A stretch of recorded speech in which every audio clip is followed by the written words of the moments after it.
Advaita Chandra Jai Gaur Bhakta Vrinda Shri Chaitanya Mahaprabhu Ki Jai. So today we are honoring the festival of Gundica Marjana. Tomorrow is Rathyatra, the very, very famous festival, the biggest festival on earth actually. There's said to be no gathering in the world which is bigger than Rathyatra. I don't know what the situation is with COVID, but on a normal Rathyatra, I think nearly 1 million people descend to Jagannath Puri for this festival. The greatest show on earth, I think one English newspaper called Rathyatra. So in preparation for Rathyatra tomorrow, we know the day before Rathyatra, Sri Chaitanya Mahaprabhu performs the pastime of Gundica Marjana. So we'll discuss a little bit on this and then maybe have some discussion and many wonderful Vaishnavas on the call. So it would be beautiful to hear their reflections as well. So I'm just going to share a very, very short verse. This is from the 12th chapter of the Madhya Leela of the Chaitanya Charitamrita, entitled Cleansing of the Gudicha Temple. Today we're reading from text number 77, and I'll just read it myself before we dive into the pastime. Kintu gata samarjani bahuta chahiye agya deha aji sabha iha anidiye. Kintu gata samarjani bahuta chahiye agya deha aji sabha iha anidiye. Translation: to wash the temple, you need many water pots and brooms. Therefore, order me. I can immediately bring all of these things. So this is the superintendent of the Gundicha temple wanting to assist Sri Chaitanya Mahaprabhu in his desire to cleanse the Gundicha temple. And I'll just read the verse before this, because it may to some of us feel a little strange why the Supreme Lord is going on a Maha cleanup. That's what you do when you're a bhakta. That's what you do when you're new in the temple and you have to prove yourself that you're really dedicated. But no, here Sri Chaitanya Mahaprabhu is taking up the task. Tomar yogya seva nahe mandira marjana.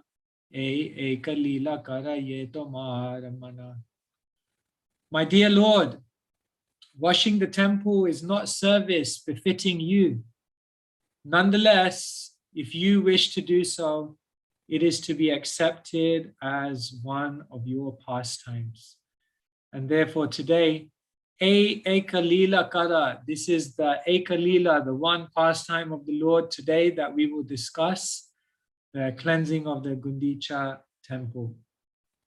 Om Jnana Timirandasya Jnananjana Shalakaya Chakshurun Militam Yena Tasmai Shri Gurave Namaha Shri Chaitanya Mano Bhishtam Sapitam Yena Bhutale Swayam Rupa Kadamayham Dadati Swapadantikam Vandeham Shri Guru Shri Yuta Padakamalan Shri Gurun Vaishnavamscha Shri Rupam Sagrajatam Sahagana Raghunathanvitam Tam Sajivam Sadvaitam Savadutam Parijana Sahitam Krishna Chaitanya Devam Shri Radha Krishna Padan Sahagana Lalita Shri Vishakhanvitamscha He Krishna Karana Sindhu Dinabandhu Jagatpate Gopesha Gopika Kanta Radha Kanta Namostute Tapta Kanchana Gaurangi Radhe Vrindavaneshwari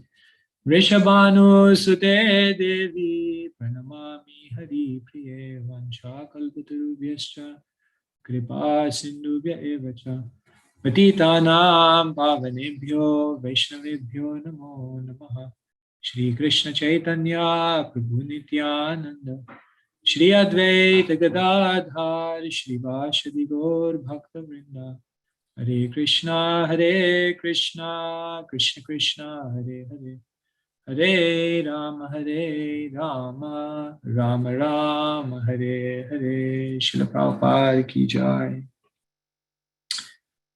Kaviraj Goswami beautifully says, Chaitanya Charitamrita Nitya Karapan Jahoite Premananda Bhakti Tattva Gyan. He says, Chaitanya Charitamrita, my brothers, Nitya Karapan, read it every single day. Jahoite Premananda, by doing so, you will experience the happiness of love. Bhakti Tattva Gyan, and all the knowledge you require, all the truths related to the practices of bhakti will be revealed to you. And so these pastimes, like Gundica Marjana, are the pastimes of the Lord, which not only bring pleasure to the hearts of the devotees as they discuss them, but also reveal to us the truths of devotional service, the kind of finer subtleties that we have to understand in order to unlock and open the doors to the complete experience of Krishna consciousness. Often it's just a matter of fine tuning, right? You know, like back in the day, they used to have radios with like a knob, and then you would have to turn the knob. And it's almost like you just had to turn it a little bit, just like a little half a turn. And immediately the reception of the radio channel would just come through crisp clear. So somehow our spiritual life is like that. It's like a radio, and some days it feels like a little bit fuzzy. You know, you wake up in the morning and the connection of Krishna consciousness feels a little bit fuzzy, a little bit hazy, a little bit like you can't really connect to Krishna. And what you do is you then just need to fine tune the consciousness somewhat.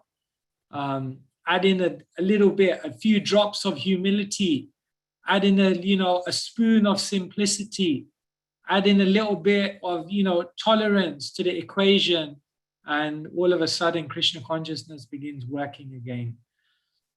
So the pastimes of the Lord reveal to us all these extra fine ingredients that we have to add to the equation in order to experience the totality of what Krishna consciousness can be.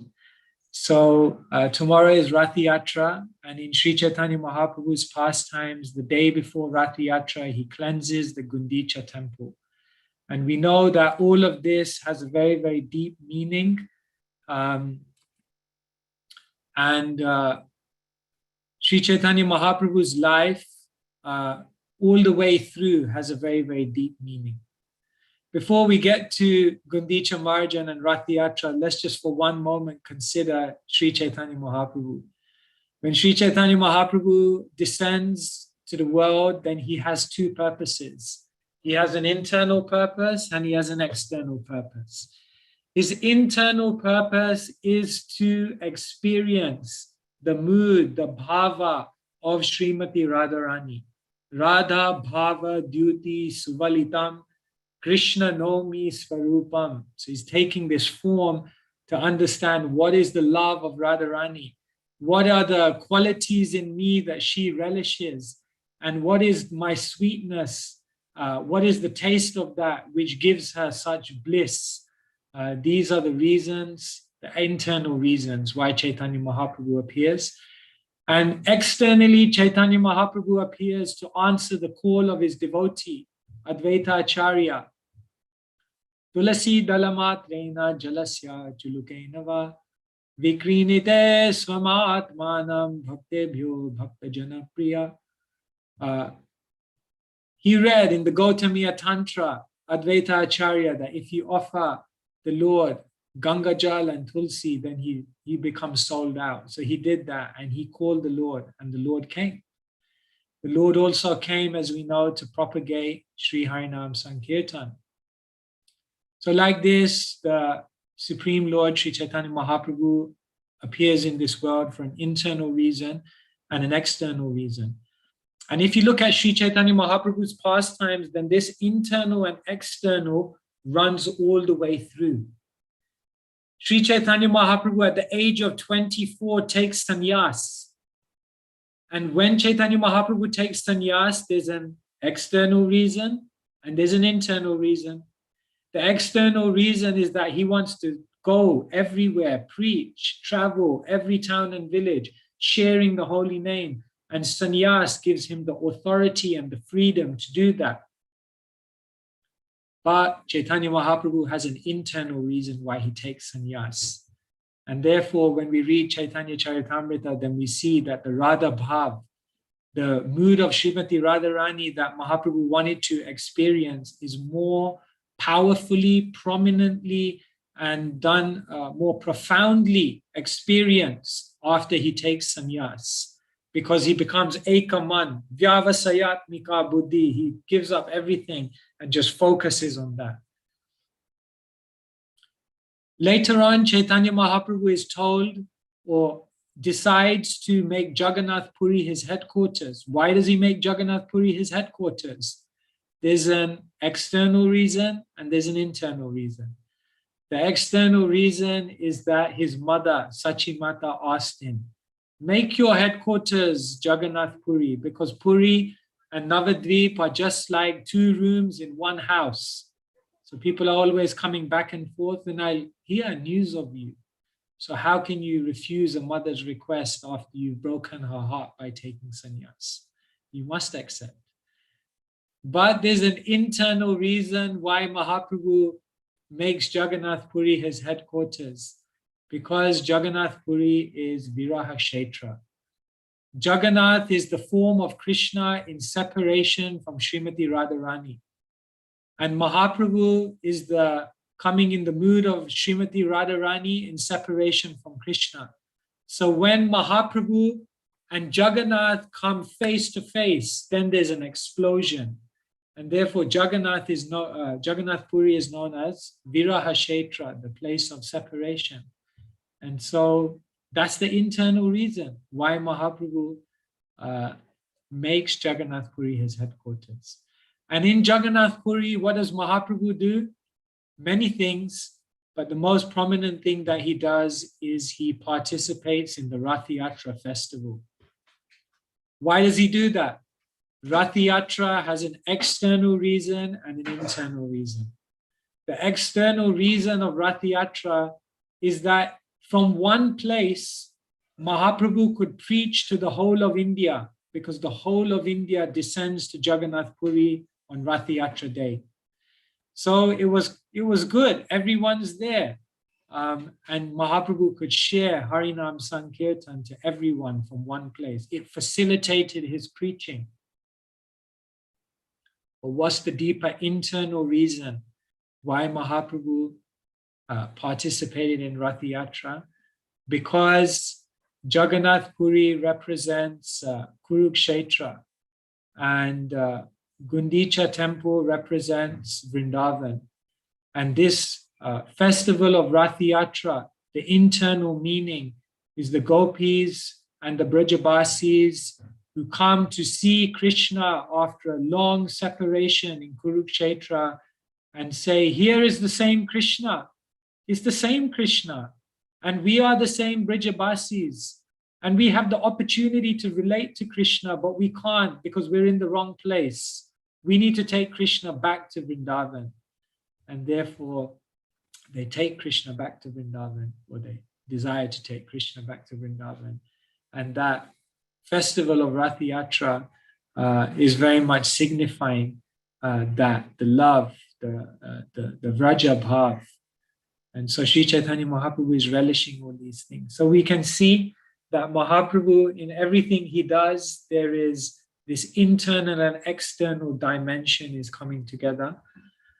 And the Rathyatra is a time when this ecstasy not only inundates everyone in Jagannath Puri, but inundates the Lord himself, such that in front of Jagannath, he falls down, crying, shaking, hair standing on end, and in all ways unable to contain the ecstasy. However, before Rathyatra can take place, certain other things must take place. When you read the Chaitanya Charitamrita and the Madhya Leela, then you see before the Rathyatra chapter, there are other chapters. And the first major event that has to happen before Rathyatra can happen is that all of the Lord's associates from Navadvip have to come. And so they do come. They descend to Jagannath Puri, knowing the Lord will perform Rathyatra. And when they come into Jagannath Puri, Prachaparudra is astounded.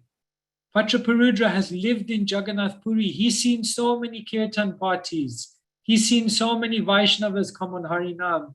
But when he sees the devotees from Navadvip coming, doing a Harinam into Jagannath Puri, then Prachaparudra is amazed. He looks at Bhattacharya and he says, I've never seen anything like this. And then Bhattacharya Sarvabhauma replies to him, Bhattacharya kohe e prema sankirtan. Bhattacharya kohe e madhura vachan. Chaitanya Shrishti e prema sankirtan. Bhattacharya looks at Prachaparudra and he says, no wonder you're amazed. Bhattacharya kohe. A madhura vachan, this sweet sound that you're hearing from these Vaishnavas.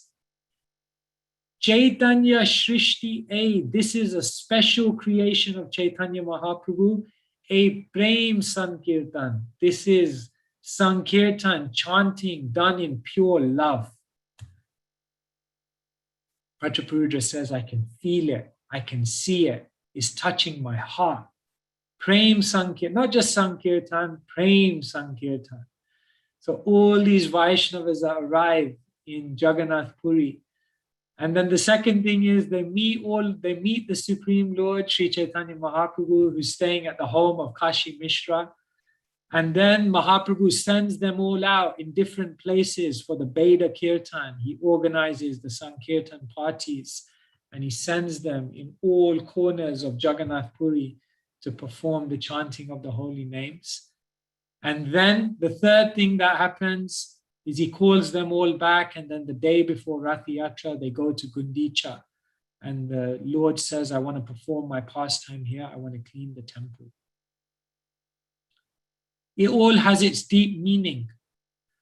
Vishwanath Chakravarti Thakur in Madhurya Kadambini describes, Ado Shraddha Tata Sadhu Sangotha Bhajana Kriya Anartha Nivriti Shyat Tato Nishtha Ruchis Tatha Tato Bhavas Tato Kama Kamalo Bhajayaschaye Cheta Etarana Vidam.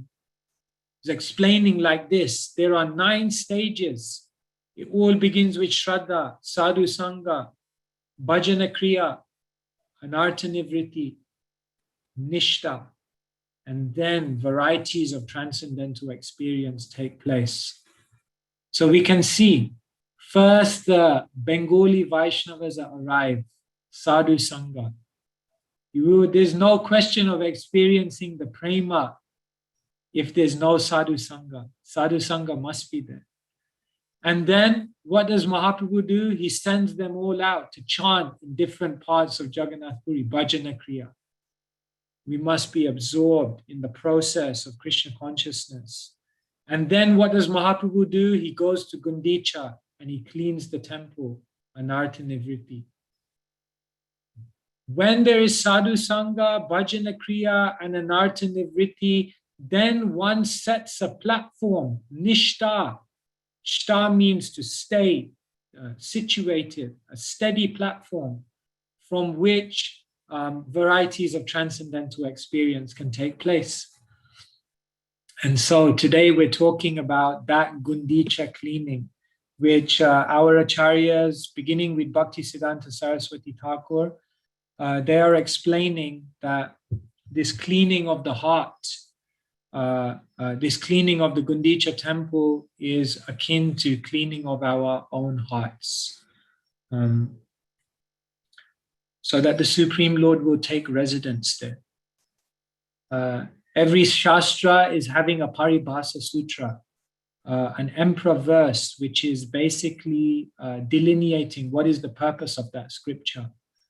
So in Bhagavad Gita, there is Paribasa Sutras. Some say there's 2. Aham sarvasya prabhavo mata sarvam pravartate. This is the Paribasa Sutra of the Gita. The Bhagavatam is having a Paribasa Sutra.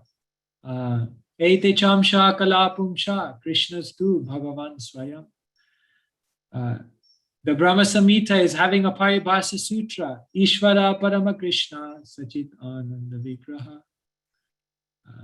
The Bhakti Rasamrita Sindhu is having a Paribasa Sutra. Anya Bhilashita Sunya Jnana Karma Dhyanavritam. And so the Chaitanya Charitamrita is also having a Paribasa Sutra. Anarpita Chiram Chirat Karanaya Vatirna Kalo Samarpaitum Anuttajala Rasam Svabhakti Shriyam Hari Purata Sundara Dyuti Kadam Basandi Pita Sada Hridaya Kandare Spuratu Vasachinandana.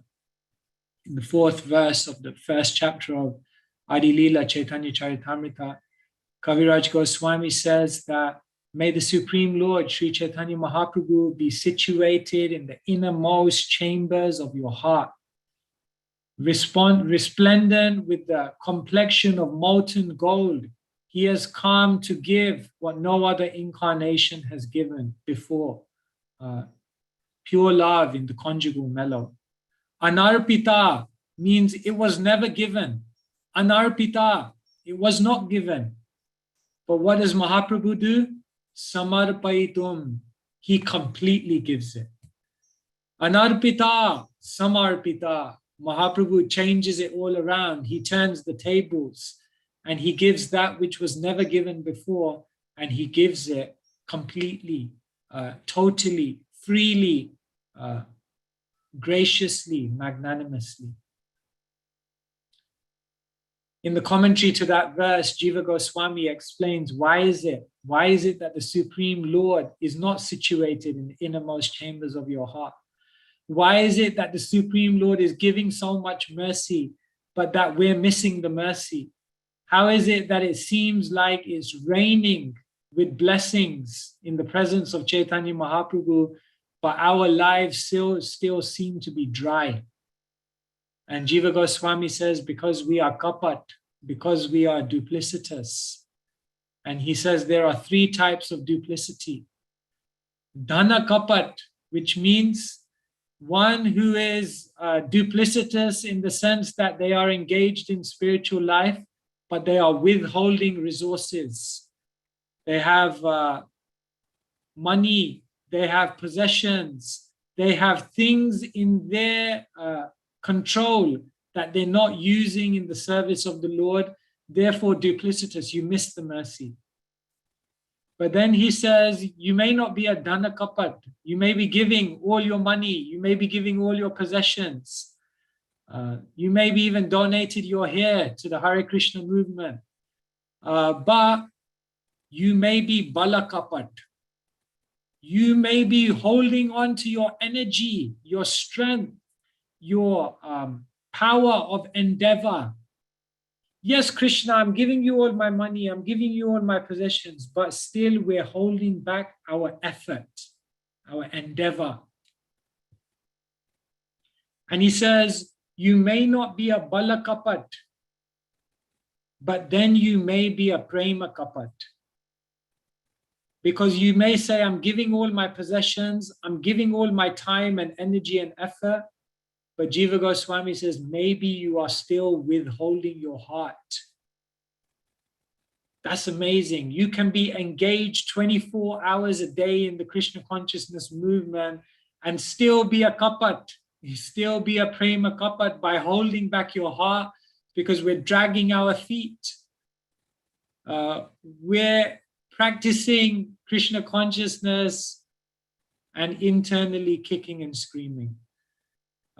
So Jiva Goswami says, because we are kapat, we are duplicitous in these three ways, then we are missing on the mercy of Sri Chaitanya Mahaprabhu. And therefore he's not taking residence in the heart, in the innermost chambers of your heart.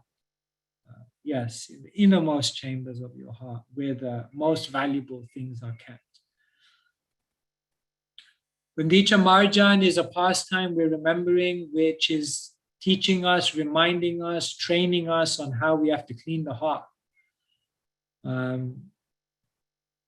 Mother Yamuna once, she came to, she writes this beautifully in her biography, or the biography about her, that she came and she heard Prabhupada lecture. And she said, Prabhupada said something which just sounded like, I just couldn't grasp it, what he said, because I'd never thought about it like this. And she said, Prabhupada said in a lecture, something we've all heard. Prabhupada said, Krishna consciousness is meant to cleanse the impurities within the heart. And she said, when I heard that, I thought like, it just sounded so counterintuitive, because it's like, you just think of the heart as the most pure place. I mean, the heart is your heart. And she said, for the first time when Prabhupada said that we have to cleanse the impurity, her first thought was, what impurity can there be within the heart? The heart is the heart. It's the purest of the pure. And then as she learned about Krishna consciousness, then she understood maybe there are a few other things going on there in the heart, which maybe aren't so pure. And so she realized, yes, this is Krishna consciousness to somehow cleanse the heart. So the Lord comes to the Gudicha temple, and then he says to the superintendent, give me the brooms, get me the water pots. I want to clean the temple. So the first amazing thing is the Lord orders the cleaning of the temple, but then the Lord himself gets on his hands and knees and cleans the temple. Prabhupada was like that, right? Like he was the Acharya, he was translating the Bhagavatam, but then Prabhupada just got a cloth when a devotee was cleaning the room and he was doing it incorrectly. And Prabhupada just took the cloth and he said, I'll show you. And then Prabhupada just on his own hands and feet. I mean, the Acharya who was just teaching everything from the highest Siddhanta to the most practical elements of life. Prabhupada was cleaning. So the first amazing lesson of Gundica Marjana is that the Lord tells us, clean your heart. But then the Lord is the one inside who actually does the job. Shrinvatam svakata Krishna punya shravana kirtana ridyantasto hiya bhadrani vidunoti surat satam. It's amazing. All you have to do is sit back and open your heart and ears to hearing the messages of Hari. Just hear the messages of Hari. And if you manage to do that with love, with attention, with absorption, then the Lord activates. The Lord becomes active, alive, and he cleanses everything within the heart. So just as Mahaprabhu says, we're going to clean the heart, and then he goes in there and does it. The Lord is ultimately the one within our... Prabhupada said like that, I think in the final days, someone was asking something about lust. And Prabhupada, and they asked Prabhupada, how can we get free from lust? And then Prabhupada just replied, Govinda Icha. Govinda Icha. It's up to Govinda. It's up to the Supreme Lord. You can't. You have to just develop some love for him, and then he'll do it. There's this beautiful verse in the Padyavali. Kashaya nachabo janadi niyaman no bhavane vasato vyakyanad atava muni vratabarach chittodbhavakshiyate kintu shvita kalinda shailatanaya tireshu vikridato govinda padaravinda bhajana rambhasya leshadapi. There's a beautiful verse, I love it, from the Padyavali. How do we overcome lust? Kashayan, not by wearing saffron cloth. Nacha bhojanadi niyaman, not by having strict vows of eating. No vavane vasato, not by going to the forest where you live in seclusion. Vyakyanad, not by study. Atava muni vrata bharach, not by taking a vow of silence and shutting yourself off from the world. Chitod bhavakshiyate, none of these things will cleanse you of lust. Govindasya padara vinda bhajana rambhasya lesha. There is one boy, he is on the banks of the Yamuna and he's playing a flute and his name is Govinda. And you know what? If you develop some love for that Govinda, a little bit of love, then that Govinda will cleanse your heart of the lust. Govinda Icha, Prabhupada said. So the first point of the Gundica Marjana, we're not going to do it, but we have to open our hearts, open our minds, here, lecture. So difficult to just be in Hari Katha.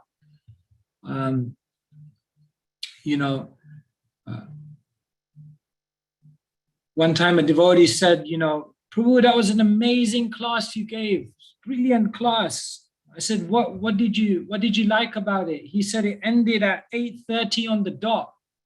Brilliant, just in time for prasadam. That was the measure of a good class.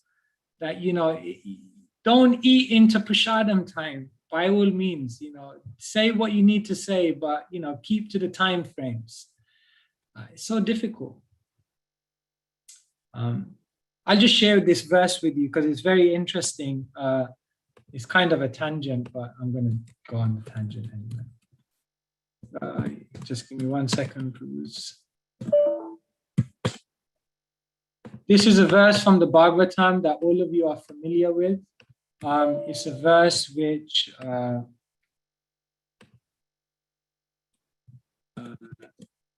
depicts our situation. I'll just share it with you. See, this verse is very, very, this verse. Prayenal paishaha sabhya kalavasmin yuge jana manda sumanda matayo manda bhagya hiopadruta. Now, Vishwanath Chakravarti Thakur gives an amazing commentary on this. Here in the translation, Srila Prabhupada has explained all the different qualities which disqualify us in Kali Yuga. And what Vishwanath Chakravarti Thakur does is he explains that there's a progression here. So he says the first problem of people in Kali Yuga is alpa ayusha. They have a short life. You don't have time. Chakravarti Pad says, but no problem. Say, for example, someone has a lot of time. The next problem is manda. You have the time, but you're lazy. You have all the time in the world, but you're lazy. Then Chakravarti Pad says, but you know what? There may be someone who has time and who's not lazy. But his problem or her problem is sumanda matayo.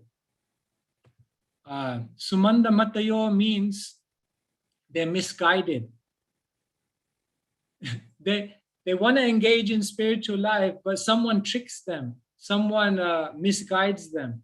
They don't have the knowledge. They don't have the understanding of what to do in their time. Then he says, the amazing thing is, someone may say, I've got time. I'm not lazy, I'm active.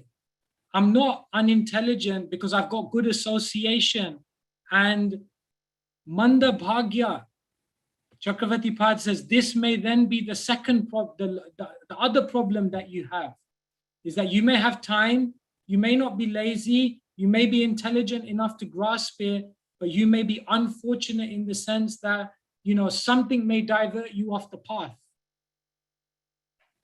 But then he says, the final nail in the coffin is that you may have time, you may not even be lazy, you may have good association, and you may come to the point of being in the Sangha of devotees and hearing Hari Katha, but the final nail in the coffin is upadruta. You're so disturbed that you cannot concentrate. And therefore you're in the middle of the spiritual treasure house, but you still can't connect because too disturbed. So I was once driving and there was a car and it had a bumper sticker and it said, "Do not disturb, already disturbed." So I thought, wow, that was the Bhagavatam right there, already disturbed. So the first lesson of Gundicha Marjan is that Krishna does the cleaning, but we have to open our ears and heart to hear the messages appropriately.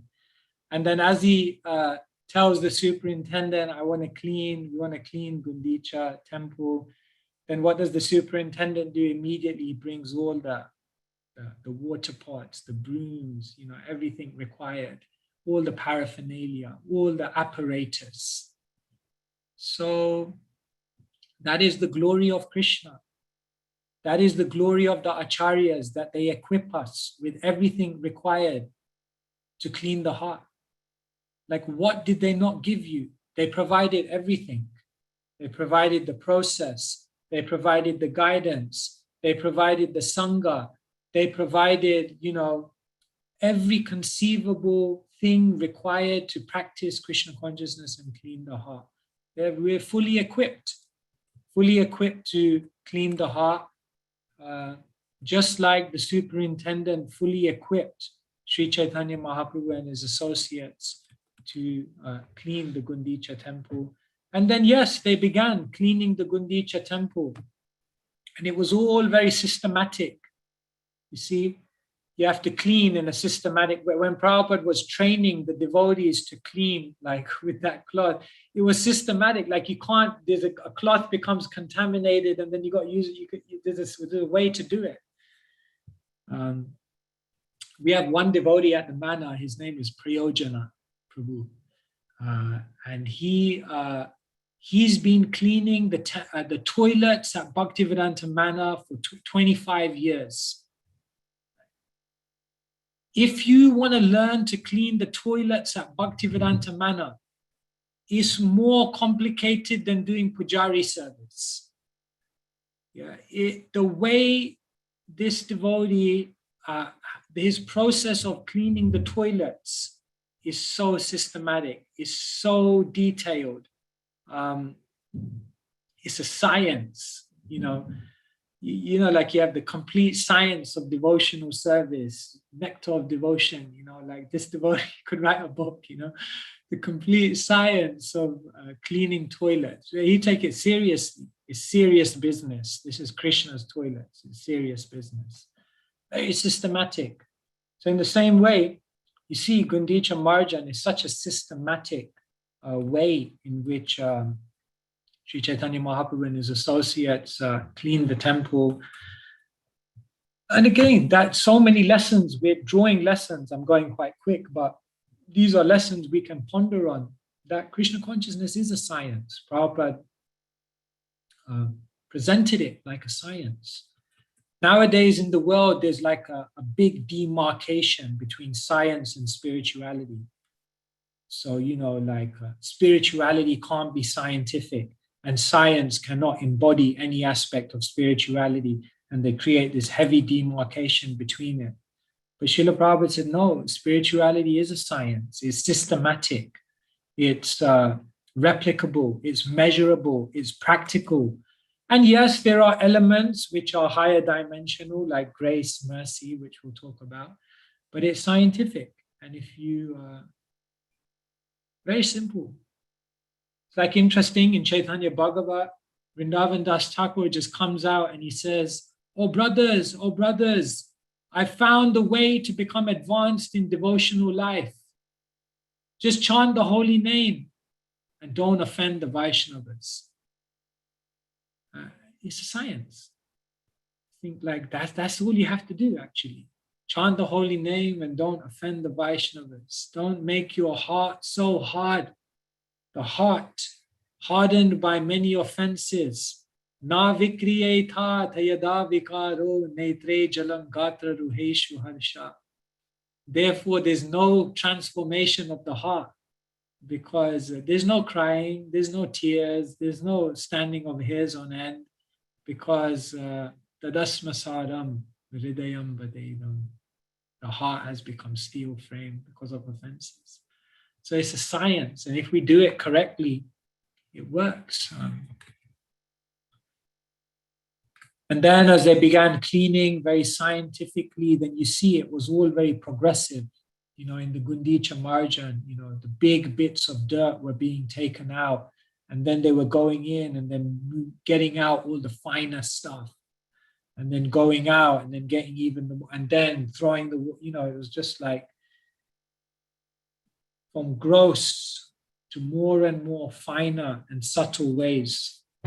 And that's how spiritual life goes, you know. It's like when you get an apple from the market and you want to offer it to the Lord, then the first thing you do is you look at the apple and you cut out all the bad bits. That's like the first stage of offering the apple, like get rid of those bad bits. And then the next thing you have to do is put it under the tap and then get rid of all the other dirt that's on it. And then you chop it up. So you begin with the most gross thing, and then you fine tune the other things. And so in like that, Anartha Nivritti is going like that. You know, first very basic things of following certain cardinal principles of spiritual life. And then dealing with the more intangible, you know, like more difficult ones, you know, like envy and pride and all these things. All of it must ultimately leave the heart. Otherwise, it's a block. So like this, Gundica Marjana, again, teaching us how it's all progressive. And then there was great cooperation amongst the devotees as they were cleaning the Gundicha temple. Everyone was having their role, their little bit that they were doing. The Sangha, you can never clean the heart without the Sangha of Vaishnavas. When I first joined the temple, then there used to be this, I don't know if you have seen it before, it's like a potato machine, and it has like this rough surface, and then it has a water pipe that you attach to it. And what you do is you put all the potatoes in it, and then you turn the cold water on, and then you hit the switch, and then it spins, and it's on this rough surface. And so, you know, you put all the potatoes in, and then water in, and then the friction. And then, you know, they come out after like a few minutes, like shining white. And I remember every morning I used to see that and think, this is the story of my life. You know, it's like the Vaishnava Sangha, you know, like sometimes a lot of friction, a lot of differences of opinion, a lot of miscommunication, disagreements. The bubble of Vaikuntha can sometimes turn into the battle of Kurukshetra. You know, it's difficult. But the Sangha is there, you know, the cooperation, the love that the devotees had amongst each other. You know, like different metaphors are given of what ISKCON is. You know, sometimes ISKCON is compared to a hospital. Sometimes ISKCON is compared to an army base, yeah, from which we're dropping bombs on the world. Sometimes ISKCON is compared to an office where we're doing the most important work in the world. Sometimes ISKCON is compared to a school.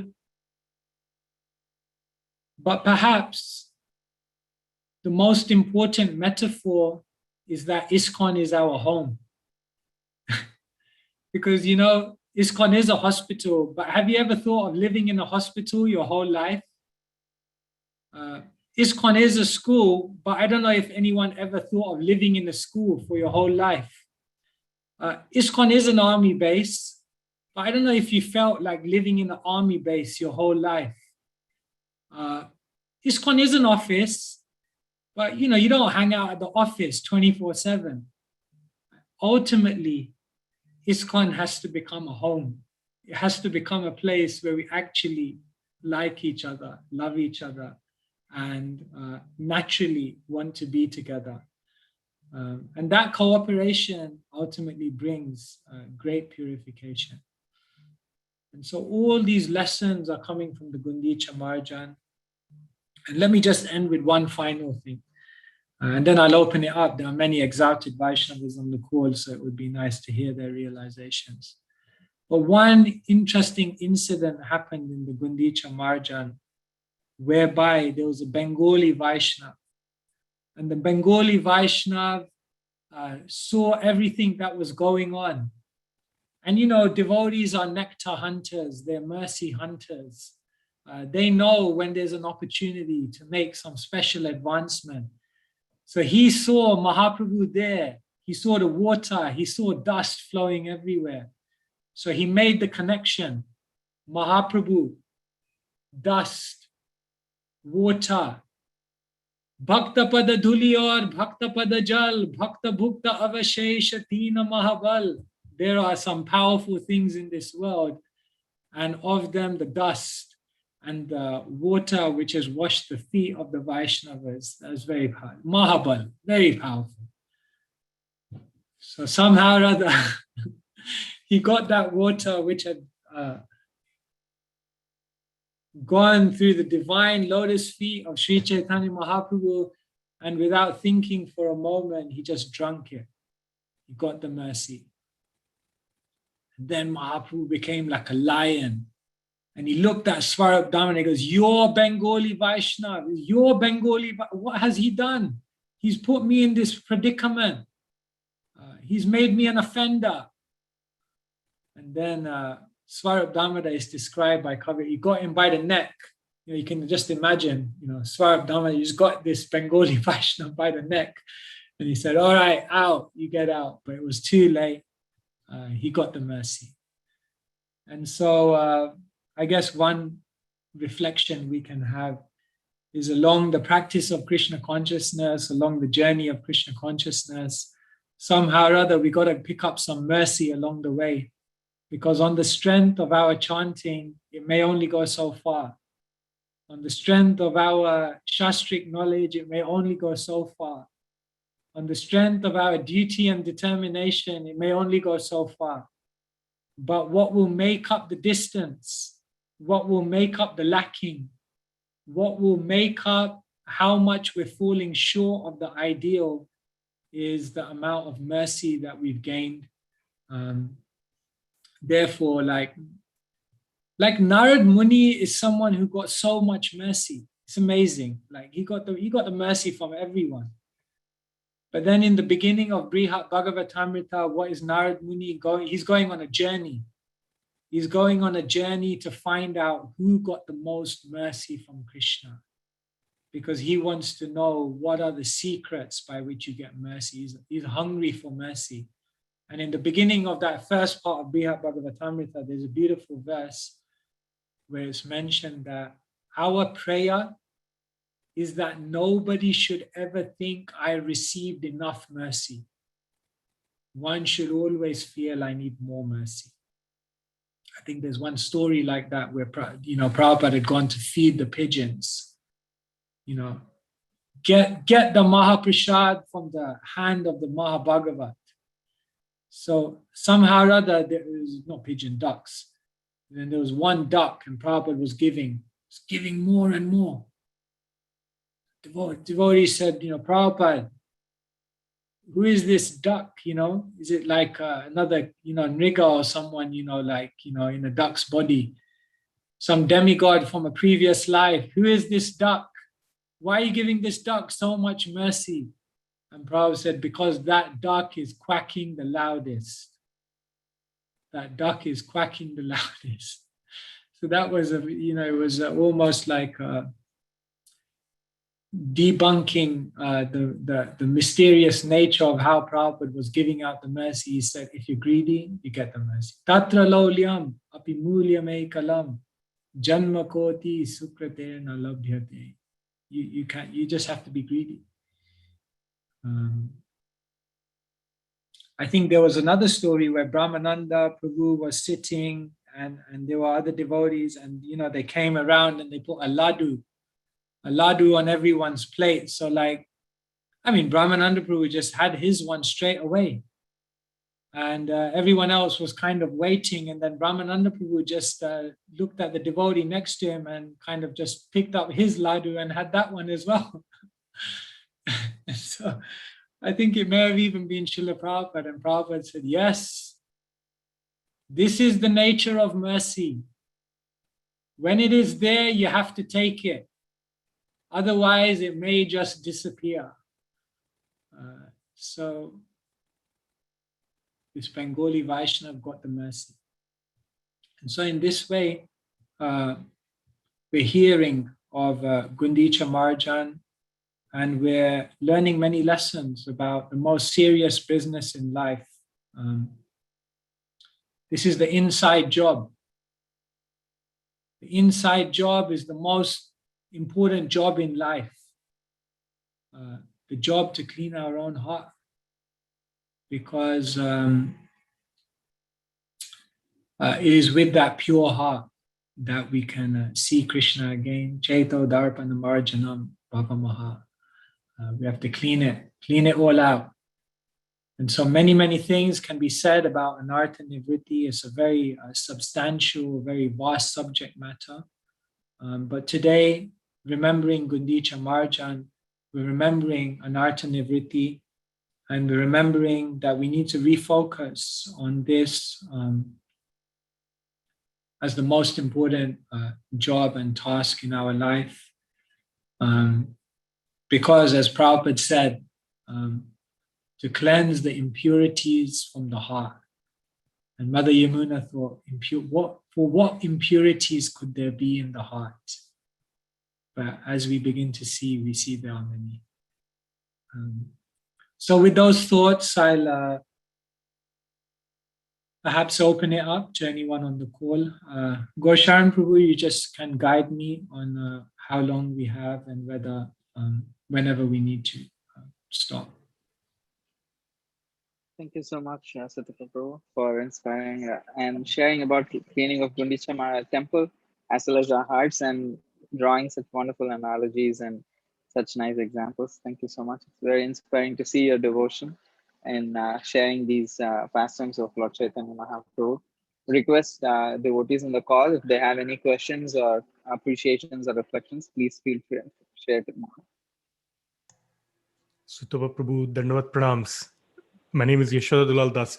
My wife and I heard hear your talks often, and we heard your Vrindavan Kartik reflections every day. That was so nectarian. Thank you. And today's class was spectacular. I had a reflection and a question for you, if that's okay. The reflection was about the mercy, the last point that you made. When the mercy is there, you have to take it because it may not last long by the force of time or any other factor. And we sometimes feel like someone may be visiting a temple 100 miles away, of course pre-COVID and now post-COVID, and sometimes it's inconvenient to go there or 50 miles away because you feel, it's such a long drive and it'll whatever. But that mercy of the association of that great Vaishnava or Vaishnavi is so precious, and we should rush to take it. And of course, in today's day of Zoom, you can take that association virtually from anywhere. So I thought that was a very good point and very good for us to always remember. Thank you, Rudy. Just on that, I'll just respond. And sure, thank you. Such a nice point. I think I remember in 2003, we had the 30th anniversary of the installation of Radha Gokulananda here at the Manor, and Mukunda Maharaj came. And Mukunda Maharaj was talking about the first time he saw Prabhupada at the Bowery. And he came in, and it was just this mystical scene. And he sat down and he began listening to Prabhupada at the Bowery. And he had this reflection. He said, I didn't understand the content. I didn't understand even the language properly. But he said this profound thing. He said, but when I heard Prabhupada speak, I could sense that this person has something urgent to tell the world. Right? he's got something urgent to tell them. I have no idea what it is, but he's serious. He's got something urgent. And when I heard that, I thought, when we're in the presence of Vaishnavas, when we're actually in a class, we're not just hearing information, we're not just hearing philosophy, but what the speaker is communicating is their bhava, their faith, their conviction, their enthusiasm, their inspiration. And therefore, I think being in the physical association of Vaishnavas, it does have an incredible effect. It's profound. And yeah, making that extra little bit of journey to be in that atmosphere is definitely worthwhile. And I'll just say one final thing on this, that, sometimes devotees say, I live so far away from a temple, but I can only maybe go once a month. Or from my observation of spiritual life, sometimes, or what Krishna arranges is that if you utilize whatever you have, whatever opportunity you have, then in that one small opportunity, Krishna will invest you with everything required to move on your spiritual life. So someone may get daily association and someone else may get once a month. But if they're both trying their best, that in that once a month, Krishna will give you everything you require. So yeah, sorry, just on reflection. Thank you. So that was wonderful. My question was, you talked about devotees, ISKCON is our home, and devotees doing service together, or just in general coming together. We ultimately should like each other. And sometimes, this from years of your service, sometimes devotees serve together, but there's friction or there isn't a lot of liking. So how to develop that organically and properly? Yeah, it seems as though there is a progression. First we have to tolerate. The devotee came to Prabhupada and said, Prabhupada, I can't tolerate this devotee. Prabhupada said, you have to tolerate him just as I'm tolerating you. So it was an eye-opener, that it must begin with tolerance. Interesting that Krishna's first instruction in Bhagavad Gita, instruction comes to Tikshashva Bharata. That's the first instruction, if you see, tolerate. Material world means must tolerate. But then beyond, we can't just live our whole life tolerate. Oh, I did a great job in my human form of life. I tolerated the devotees for my whole life. I mean, okay, that's not really the goal of life. From tolerance, we must begin to respect. You have to see that, no, this devotee, I have some respect because they've been invested with Krishna's mercy. And then from respect, we want to go to appreciation, where we actively seek to become like devotees because we're so captured and touched in heart by who they are and what they embody. And when you appreciate, then the natural consequence is that you'll want to serve. When you appreciate someone, you want to serve them. And so we must always be trying to go on this progression, and how to do it practically. Hearing and chanting together, talking more. There is a tendency that we surround ourselves with people that we can immediately click with, and then we create islands within ISKCON. So it's nice sometimes to go and approach devotees that you don't normally speak to, or that you don't naturally, culturally often we're very different, isn't it?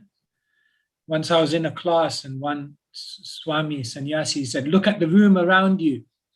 And so we all started looking at each other. And he said, if it wasn't for Krishna consciousness, would you be friends with any of these guys? And I looked around and I had to say, I just had to be honest. I said, you know what? I don't think I'd be friends with any of these people. They're of a different age. They're of a different mindset. They're from a different background. I mean, on a material level, we have nothing in common. But here we are, you know.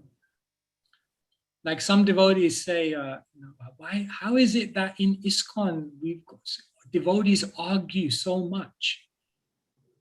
On another level, you can see it's quite miraculous that we're all together, because on a material level, there's no reason to be together. I mean, there's just no reason. But here we are. So yeah, I kind of lost my point there, but yeah, try to engage with people we wouldn't normally engage with. Serve together, chant together, you know. Bhaktisiddhanta Saraswati Thakur in his math, his technique was that he would bring two devotees together and he would say like, okay, find 3 good things about him. Then they would have to go, you know, and then you think, oh my God, he's not such a bad person. You can learn something from this guy, you know. So yeah, I guess these are some of the things, you know. It's not easy. Thank you so much. Hare Krishna, Prabhu. Hare Do Krishna. you have time for another question? Yeah, Mother Gail, like Sri Radhika Mataji also raised her hands. Let her Okay. go first, Okay. and then we can take her. Oh, okay. Yes, I didn't see. I'm sorry. Sutapa Prabhu, Hare Krishna. Please accept my humble obeisances. Sorry, you cannot see me. I'm not camera ready, but my ears are open. I'm I'm very grateful and very happy to hear from you. And really, it's true. When I saw you, I immediately feel separation from Bhaktivedanta manner, and really looking forward to come back and walk around this holy land of Bhaktivedanta manner and see how you all joyfully perform devotional service. Thank you so much for this wonderful and sincere and joyful presentation. I'm very grateful. Hare Krishna. Thank you. Yes, you're welcome to come to the manor. Here you can see some of the scenery of the manor. Prabhupada said actually that the manor is beautiful, and when the sun shines, there's no place better. So yeah, come to the manor when the sun is shining, and Prabhupada said there's no place better. Thank you. Hare Krishna. Mother Gail. Hare Krishna, Prabhu. Yes, thank you for the class.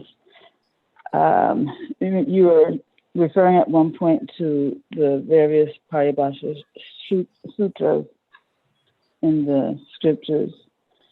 So the one in the CC, did I understand you to say that it was Adi Lila 1:4? Yes. Okay. And then the ones in I think you mentioned the Gita and the Bhagavatam. I don't know if you mentioned any other scripture, but could you give the verse numbers for those other scriptures, please? So Bhagavatam is, okay, numbers, I'm terrible. Maybe someone can do a Veda-based search. Bhagavatam is Ete Chamsha Kalapumsha. Maybe someone can put it on the chat if you can just do a quick search on it. Bhakti Rasamrita Sindhu is Anya Bhilashita Sunyam. That's 1111, if I remember. That was which one? For which scripture? Bhakti Rasamrita Sindhu. Oh, yeah. Mm-hmm. And then Brahma Samhita is Ishvara Parama Krishna. And then the Gita, different things are said. It's said that sometimes there are 2 Paribasa Sutras in the Gita, one according to Tattva Vichar and one according to Rasa Vichar. So Tattva Vichar is 10.8, which is Aham Sarvasya Prabhavo Mata Sarvam Pravartate. And then sometimes it's said according to Rasa Vichar, it's Manmana Bhava Madbhakto Madhyajim, 1865. And then Chaitanya Charitamrita is Adi 1:4. Right. I'm not able to see my screen, I wonder if anybody put the Bhagavatam verse in the verse in the chat. 1:3:28. 1:3:28? Yeah. Okay. Thank you so much. Thank you. Hare Krishna. Hare Krishna. Thank you, Mother Athena. Hare Krishna Sutta Prabhu, Dandavat Pranams. Hare Krishna. Dandavat. Thank you so much for a wonderful class. It's funny, I'm jumping in because in the mood of when the mercy is there, take it. And since you're online, I hope to pick your brain, and I find your philosophy and answers so wonderful. I have to admit, when I saw that you were speaking, I actually jumped back to your past lecture and reheard it. As I remember, there are some things that you said that resonated with me, and I had a few questions. So I apologize if I'm referring a little back to your past lecture, but if we tie it to even a little bit of what you mentioned today, for example, even cleansing of the heart and purifying the heart, which I thought was a really wonderful story and analogy. I want to refer back, if okay, at the very end of your last lecture, you brought up, you were talking about prayer, and there was a saint, I think it was like, not Mother Teresa, that said, more tears are shed from prayers that are answered than tears that are shed from prayers that are unanswered. Again, we're still on. I love your laugh. Oh. Just letting you know you're still unmuted. Okay, great. But I'm sorry to get so technical, but I was curious how that can even be measured. How do we know that there are more tears shed or more prayers that are answered than unanswered? And then it's interesting because that made me think, of course, Krishna may answer all our prayers. You had mentioned Krishna will ultimately answer all prayers, but the answer could be no, especially when it comes to material desires. If someone prays to, for example, be a big Hollywood actor or actress, that might not happen. And the whole concept of Krishna being like a father, giving what is actually might withhold things that might not be good for us. Whereas if you go to demigods, as long as you have like the analogy of like being a shopkeeper, if you're of age and you have whatever the money, or you pass whatever regulations, they'll give you a cigarette, but your father might not do that. So Krishna might not answer all, or he will answer all prayers, but the answer might be no, especially when material desires. But and I would love for you to confirm if everything I'm saying is correct. But when it comes to spiritual desires, I heard one Maharaj said, Krishna will fulfill all your spiritual desires. And I've been writing on that, but then I had a question if that is actually true.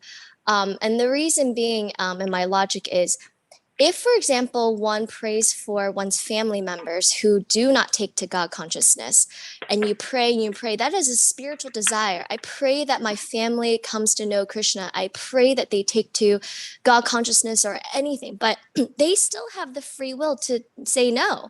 They still have the free will to still turn to Maya and live a materialistic life, or continue to face away from Krishna.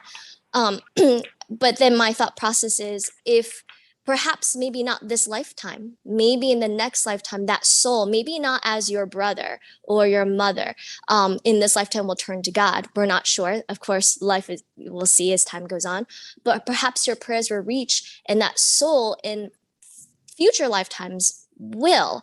And practically, is it that, are you giving them sukriti, that they do turn? Or when you pray, Krishna will then somehow throw something in their lives that they might just, an emergency or a horrific event that they, wake up, or that that then they turn to God, or that Krishna will send another devotee that they'll get in contact with. I guess I know I'm throwing out a lot, and this also goes out to whether or not you believe that ultimately every single soul will go back to Krishna. And I know the concept is if you're beaten around enough by the material, by Maya, one day, even if it's 100, 1,000,000 lives later, you will ultimately turn to God and then perfect your lives, because once you turn to Krishna, Krishna has a hook, and you'll always somehow turn back. That was a bit jumbled, but ultimately it was, if I could summarize a bit, it was around answering all our prayers. And while I believe, from what I've heard, it perhaps his answers to material desires or prayers could be no, but what I have heard is that Krishna will answer and fulfill all spiritual desires. But in the context of the example that I gave, with free will comes in, how can that be possible? And then perhaps it's future lives. And then when you pray for someone, what actually happens? Is it that they get more Sukriti to turn to God? Is it that God will then intervene and give them in touch with another devotee, have a horrific event happen in their lives that they finally turn to God? And then finally is that this concept, even if it's not this lifetime or many lifetimes, your prayers for this soul will happen and they will turn to God, because every jiva will ultimately be beaten around enough by the material world that they will ultimately want to take shelter and look to something else. And once that happens, then kind of, they say it's a start of, like, the material life will, it's like the unplugging of the fan. One day it will stop and they'll all go back to Godhead. Thank you so much, Krishna. Thank you so much. Yeah, really good thoughts. Yeah, there was a lot there. I'll just try to respond a few points. The first thing I would say is that Krishna does answer everyone's prayers. However, the way in which he responds may not be according to what we estimated it would be. Say, for example, the first consideration is whether one is engaging in some kind of development of a relationship with Krishna, as opposed to someone who's not engaging in any kind of desire to connect with Krishna. If one is not desiring or has any element of spirituality in their life, then Krishna responds to their prayers differently. Krishna may well bestow them with what they want, and that is ultimately part of a bigger plan to frustrate them and then bring them. If one is a devotee and has material desires, Krishna may not. Like, I'll share this verse with you, and you can kind of take the reference of this and read it in your own time. But this is Madhya 22:38, where Krishna explains, Krishna says, if one engages in my transcendental loving service, but at the same time wants the opulence of material enjoyment, he is very foolish, very foolish. Indeed, he is just like a person who gives up ambrosia to drink poison. Since I am very intelligent, Ami Vigya, Krishna says, I'm intelligent. Hey Murke, he's a fool. Vishaya Kenadiba, why should I give him the material thing that he wants? Svacharanamrita Diya, instead I'll give him the shelter of my lotus feet. Vishaya Bhulaiba, and he'll forget all about material enjoyment. So, does Krishna respond to our material desires? One of the main aspects first is, are you trying to connect with Krishna or not? And depending on that, Krishna will relate differently to you. In our case, because we are trying to connect to Krishna, Krishna may not always fulfill our material desires. Your second point, you said, does Krishna, how do we even measure that Krishna is answering our prayers? And I'll come back to my point before that Krishna is always answering our prayers, because Krishna is on a constant mission to take us back home, back to Godhead. And when he hears our prayers, he doesn't just hear the prayer, but he hears what's behind it. And therefore, he will deal with us in such a way that he ultimately fulfills what the deeper thing behind our prayer is. And in that sense, Krishna is always answering our prayer, because he's trying to address the deeper thing which is behind our prayer. This is perhaps one of the biggest life skills in the world, the ability to hear the unheard, right? Once a man and a woman, they were arguing, and then he went to the minister, and the minister, because go back, you're arguing, go back and listen to her. So he went back, he listened to what his wife was saying, and he said, I'm still angry with her, I'm still arguing with her. And then the priest said, okay, now go back and listen to everything that she's not saying. Because if you learn to hear the unheard, then you will actually be able to understand what's the deeper need that that person has. So Krishna is expert at hearing the unheard. He sees what's behind our prayer, and he tries to fulfill that. And sometimes when he's fulfilling that, it may not seem like he's fulfilling what we want him to fulfill, but ultimately he has a better plan.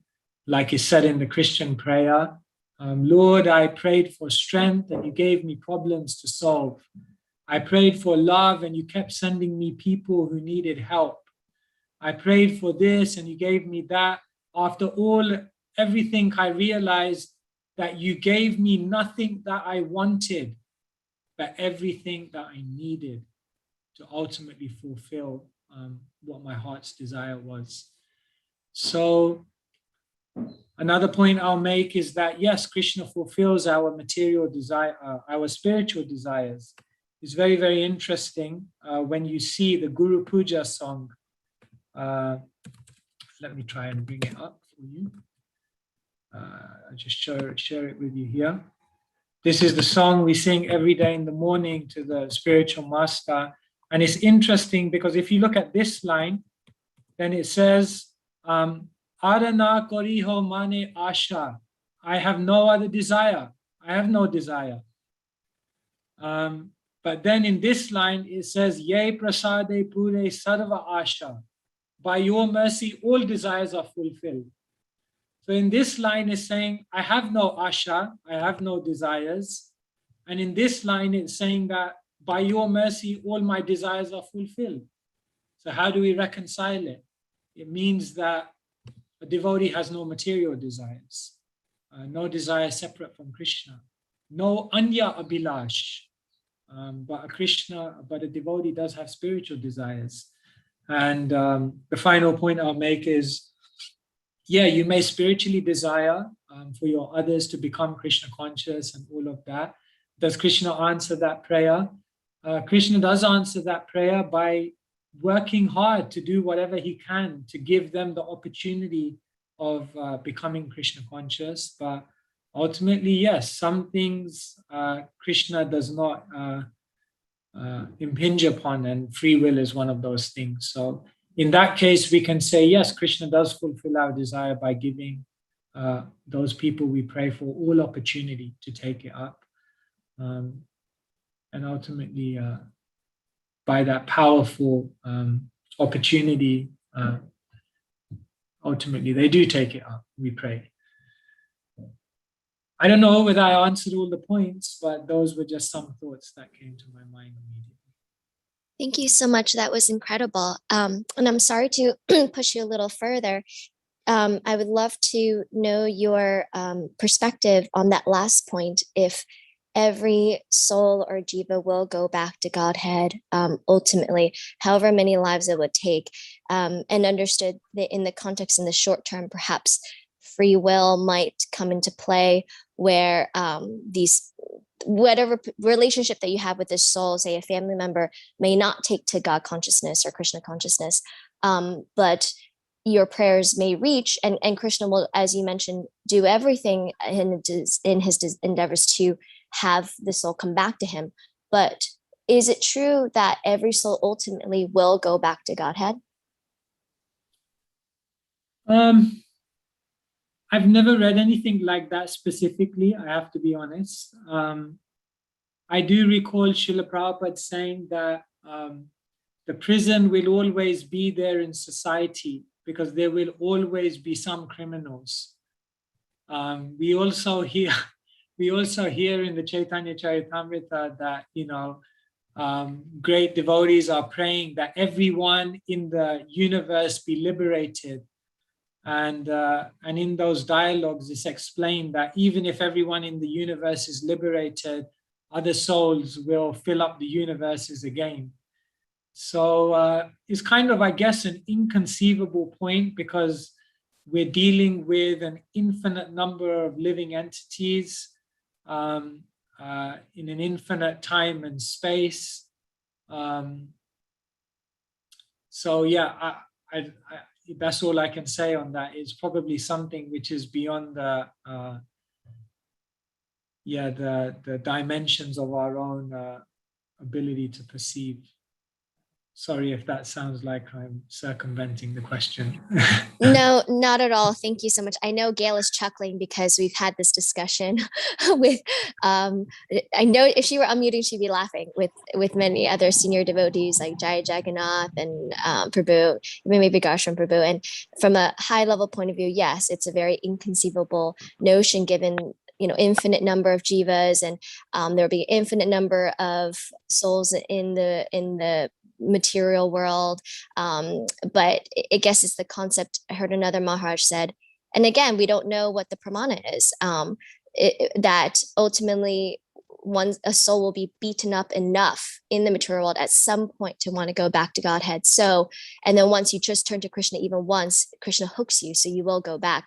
But of course, in the concept of, you know, when, I guess my point is following that specific soul, but of course, in the context of a higher perspective, there are always, if souls go back, there'll be other ones coming in. It's an infinite number of souls, and as you said, the prison house will always be there, and perhaps it'll always be, let's say, filled with criminals, quote unquote. But it's I guess it was in relationship to having some hope that your prayers will reach these souls in right now, currently in the bodily relationship, that you hope they'll take to some sort of God consciousness. But so hopefully they will, but again, the element of free will. So I understand it's an inconceivable topic, but I always like to pick the brains of very elevated and senior devotees. So thank you for offering your perspective. Hare Krishna. Thank you so much. I guess we have to end there. I'll just say one thing on that, very, very short. Gorshan Prabhu, 2 minutes. We hear in the 7th canto of the Bhagavatam that in the story of Prahlad Maharaj, that 21 liberations get liberated, 21 generations get liberated.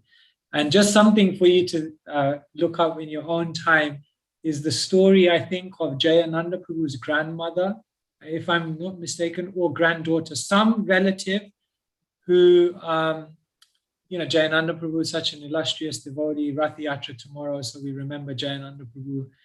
And Prabhupada said he was the first saint in ISKCON. And someone from his family, somehow or other, was in their final days at a hospice or whatever it may be. And one of the workers ended up being a devotee. And she came late in the night or early in the morning. And this person who was dying recognized that it was a Hare Krishna and said, "Oh, do you know Jim?" I said, "Jim? Who's Jim?" You know? And then this devotee, she realized it was Jayananda. And she was, "Oh my God, you're related to Jayananda." And then she brought all the mercy. And then this personality left from the world with all this mercy. You know, and you think, oh wow, that's how Krishna arranges all the generations to get liberated. So inconceivable plans Krishna makes to give everyone an opportunity. And perhaps that is something we can meditate on today. But thank you so much. And sorry to go over time. Thank you, Gorshan. No, Sutapa Prabhu. Actually, I still feel bad that there is one more question pending with me. Somebody sent me to as the host, okay. as anonymous. If you just want to like hear the question and just maybe like offer like a small answer or something. I'm so sorry. She's still waiting in the call, so I thought I'll just ask. So in this class, you had mentioned that holding back our heart in service is cheating Krishna. But sometimes we hold back because we have been hurt in service by other devotees. So is this still cheating Krishna to protect our own hearts from being hurt again, because it's a nature of self-preservation? Yeah, naturally. But one thing we must do is we must find Vaishnavas that we can give our heart to. If we've been hurt in the movement, if we've been hurt in the Sangha of devotees, that naturally we will be reticent, naturally we will be cautious, naturally we will think twice about giving ourselves wholeheartedly.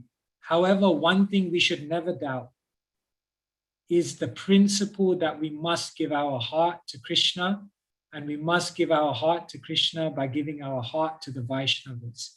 And therefore, one should never lose the faith in the principle that there are Vaishnavas in this world who you can put your full faith in. And through their association, through their connection with Krishna, you will fully give yourself to Krishna. So no doubt we live in a time of quarrel and hypocrisy. Skepticism and cynicism become the modus operandi of the age because we're so much let down. However, as Vaishnavas, we must find a situation in which we can give our hearts, because no one ever became a great Vaishnav without fully giving themselves to another great Vaishnav. That is just a principle of spiritual life. And therefore, let us find those sincere devotees in the Krishna consciousness movement who have given their hearts to Srila Prabhupada, and let us give our hearts to them. And in that way, give our heart to Krishna. Thank you. Thank you so much, Prabhu. That was such a wonderful answer. I'm sure the devotee who asked was also very, very happy. Extremely grateful to you for your association and praying that you can be again with us giving your association online. So thank you so much. Is this Sutapa Prabhu ki jai, Shiva Prabhupada ki jai. Thank you everyone for being